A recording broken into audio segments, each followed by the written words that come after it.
pa mga kababayan, gusto nyo pa ng isang magandang balita, mga bossing? O eto, O Arnolfo Arnie Tevez Jr.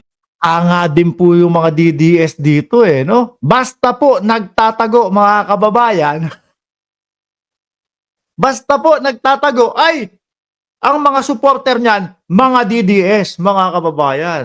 Basta po yung mga tipong Harry Roque ang estilo, ang supporter po niyan, mga DDS. Tandaan niyo po yan, mga kababayan. Basta po, kontra sa gobyerno, DDS, asahan mo, nakasuporta yan, mga boss. Eto, si Tebes, no? Na sinasabi nila, ano na, ang gobyernong ito, bakit hindi mahuli-huli si Tebes? Bakit hindi mapauwi-pauwi si Tebes?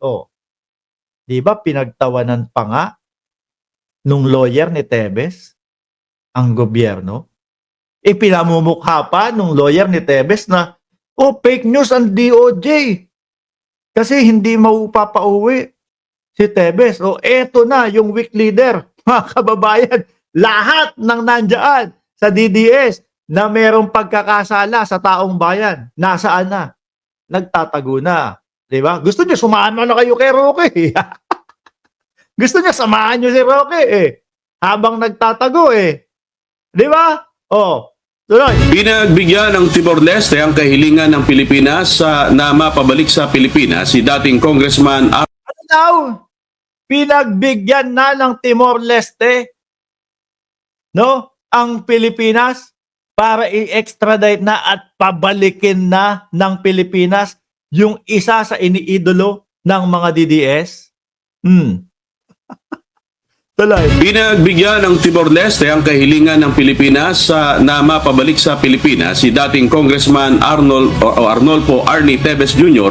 upang yung isang hinahangaan yung lawyer ni Kibuloy, lawyer ng lahat ng nagtatago ata itong si ano pangalan niya? Si Topacio. Malamang umangal-ngal to. Malamang magpo-post na naman to sa kanyang social media. Ganito ang gobyerno, ganyan. Iyakan na naman po yan, mga bossing. Paano ho? Mawawala na naman po, mga kababayan, ng tiwala sa kanya yung mga mahilig magtago. Bakit? Ang ending din pala, mga bossing. No? Kulungan din pala Di ba? Yung iba na, gusto ko si Topacio ang mag-lawyer sa akin kasi magaling. Kasi yung mga may kasalanan naipagtatanggol niya. Ganyan, Tapos mamukat-mukat mo, Kibuloy, Oblo. Eto, babalik ng Pilipinas. Oblo din, mga bossing. Nagngangal-ngala na po yan. Yung kay Kibuloy lang po, yung mga DDS, iyakan na Di ba? Sinisigaw nila? Wala nang justice system sa Pilipinas. Kasi daw po nahuli yung paborito nilang pastor na si Kibuloy, no? Pagka naman kay dating Pangulong Duterte, bakit kayo tumatawag ng ICC? May justice system naman ng Pilipinas.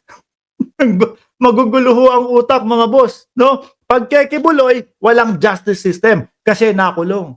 Pag kay dating Pangulong Duterte, may justice system naman ng Pilipinas. Bakit papapasukin ng ICC? Kaya sinasabi ko sa inyo, mga boss, isa sa nakakahiya na maging bahagi po ng DDS, mga kababayan. Kasi ganyan po no? Hindi mo na alam kung saan pupunta Hindi mo na po alam kung ano pakikinggan sa kanila tuloy natin to. harapin ang mga kasong murder kaugnay ng pagkamatay ni Negros Oriental Governor Roel de Gamo at iba pa. Ayon kay DOJ Undersecretary Margarita Gutierrez, may isang buwang panahon pa si Tebes upang mag-apila. Saka pa aapila. Wala na din yan, mga kababayan. Pauuwiin at pauuwiin na din po yan, mga bossing. No? malalaman kung kailan siya mapapauwi ng bansa. Binanggit naman ng abogado ni Tebes na si Attorney Ferdinand Ayan, si Topacio dito. Eto, mga bossing, yung picture na yan na nakasalampak po dyan, no? Pinagmalaki ni Topacio yan. Laya na po si Tebes. Yung pala, laya ng ilang oras lang, pasok na din sa Oblo, mga kababayan. Parang medyo gusto ba niyang nagmamak pa siya sa ano, sa gobyerno. Oh, tingnan niyo, laya na si Tebes. Ilang oras lang din po mga bossing, pasok din pala sa Oblo. Oh, ano sabi ni ano, ni pangalan nito, si Topacio? Topacio na hindi pa siya nakatatanggap ng desisyon kaya't wala pa siyang komento tungkol dito. Sasabihin mo, fake news na naman ng Department of Justice. Kasi po, ganyan yung sinasabi ni Topacio, mga kababayan. Eh. No? Ganyan yung sinasabi ni Topacio. Naku, fake news po ang DOJ. Wala pong ganyan. O, ngayon, wala pa siyang, wala. Siguro may natanggap na din yan, mga boss. No? Natanggap niya na yung liham. Kaya lang, nahihiya po na magbigay ng komento. Eh, kasi tingnan mo naman, yung mga ipinagtatanggol niya, dalawa na po, 0-2 na po si Topacio, mga kababayan. Una, Kibuloy. Pangalawa, Tebes. Oblo ang bagsak pagdating ng Pinas. Oh, sabi ni Only Me, ha ha ha, mga Duterte, nakatayo na sila. Ikulong ang mga yan. Oh, nasa na? Para sa akin, dapat pang maisiwalat, no? Kung saan nagastos ang confidential fund ni BP Sara. Ano po ang dapat ilihim? Bakit ayaw ibunyag?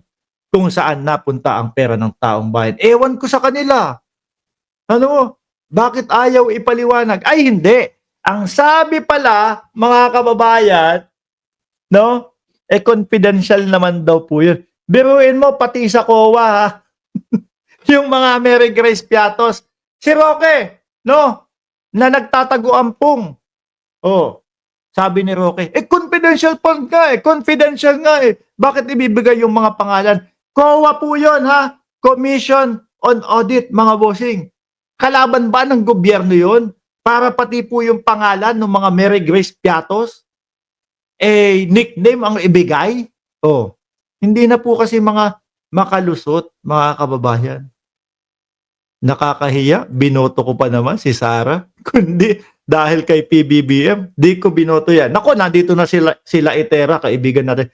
Naka-live pala si mabait na Mark. Oo, si Mark tahimik lang, ano? Wag kang maingay dyan. Oh. Anyway, mga bossing, dakuin natin yung susunod nating topic. Ano na ba yung susunod nating topic? Dalawang good news yan, no? Oh.